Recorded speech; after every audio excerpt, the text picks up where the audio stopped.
من ساعة ما اكتشفت إن الرقم 304 مش قضية وإنه عديت، بقيت حاسة إن في حاجة ناقصة. كل الأدلة كانت بتلف حوالي: التسجيلات، الكاميرات، النسخ، الوشوش المطموسة في الصور، بس عمري ما شفت وش واضح. كأن في حد قاصد إن الحقيقة تفضل من غير ملامح. الليلة دي قررت أواجه الموضوع. الاسم كان شبه فاضي، صوت الساعة على الحيطة عالي زيادة عن اللزوم، كل تكة كانت بتعمل صدى جوه دماغي. طلعت أوضة التحقيق، والمرة دي مخدتش الملف معي، كنت عاوزة أشوف الحقيقة من غير وسيط. دخلت، قفلت الباب بإيدي وقعدت على الكرسي اللي تحت اللمبة.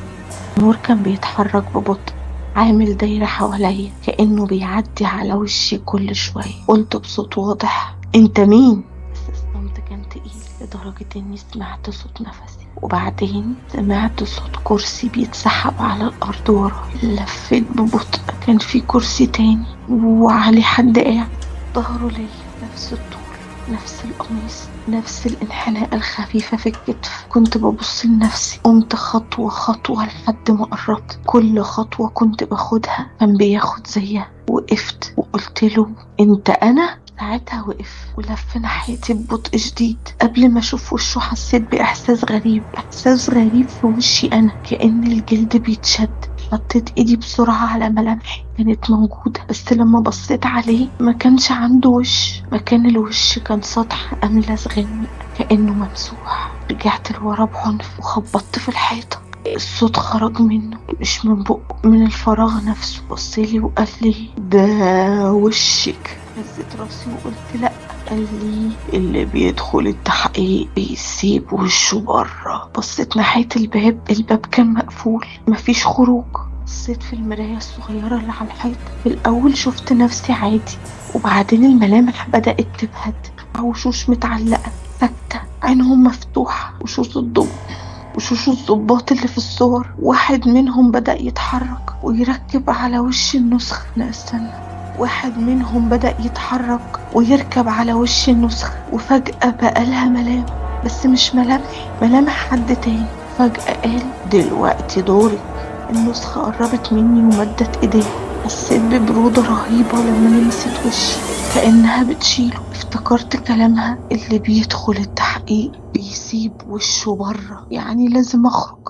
جريت على الباب وحاولت افتحه، بقى واقفة بيني وبين الباب وقالت: مفيش خروج بوشك. بصيت في المراية تاني، وشي رجع بس مش ثابت، بيتشوش كأنه ممكن يختفي في اي لحظة. سألت النسخة وقلت لها: انت عايز ايه؟ بصلي، قال لي: تفضل. قلت له: وانت؟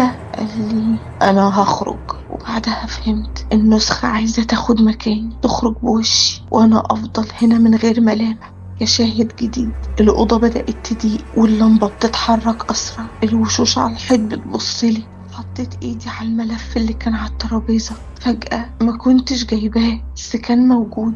فتحته بسرعة، آخر صفحة كان فيها جملة: اللي يكتب اسمه يخرج. مسكت القلم وكتبت اسمي. في نفس اللحظة النسخة صرخت، الحيط اتشققت، الوشوش اختفت، الباب اتفتح. جريت بأقصى سرعة ليه، جريت بره، وقعت في الطرقة وانا بنهج. بصيت في المراية اللي في الطرقة، وشي كان موجود، بس في عيني كان في انعكاس لشخص تاني، شخص تاني واقف ورايا. لفيت بسرعة، مفيش حد. رجعت بصيت في المراية، الانعكاس اختفى، لكن على خدي كان في علامة صغيرة قوي، علامة على شكل عين، نفس العلامة اللي في الملف. وساعتها فهمت، انا خرجت بوشي بس سبت جزء مني جوه، والجزء ده هيفضل شيء. وبعدين الملامح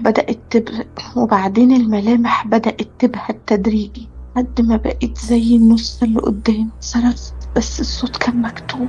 النسخة قربت خطوة خطوة وقالت: كل شاهد بياخد وش اللي قبله. افتكرت الصور، الضباط الأربعة، الوشوش اللي كانت مطموسة، يعني مش مطموسة، دي متاخدة. سألته بصوت مهزوز: الوش بيروح فين؟